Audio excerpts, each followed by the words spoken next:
Okay, this is lecture 6, and we're going to talk about something called methods. I'm probably going to skip enumerations, and then you are going to make improvements on your price calculator.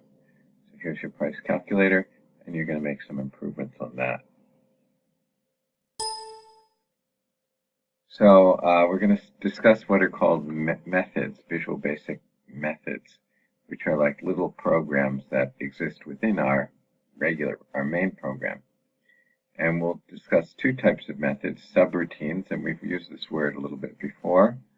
And these are methods that do not return a value.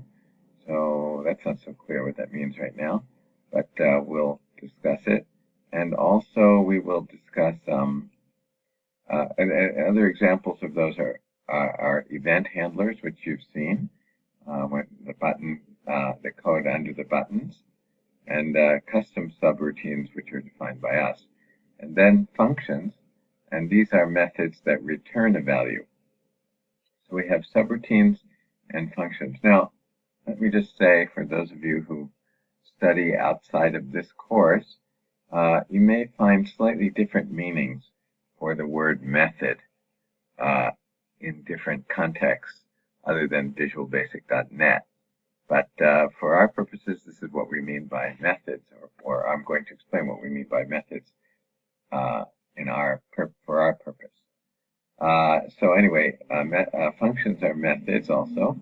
So we have subroutines and functions, and those are both methods. Now, if you don't recall, subroutine, just like this one. Remember, this is a button. So up here it says private sub and end sub. So that's called, the whole thing is called a subroutine. So all of these that you've been making before have been subroutines. So you're familiar with those already. And of course, you're familiar with functions. We've used quite a number of them. So they're both called methods. And along the way, we're going to use two custom methods to upgrade our price calculator. And then we're going to start in this PowerPoint, they start a new project, and talk about this thing called enumerations, which I'm probably going to skip. Okay, so let's start.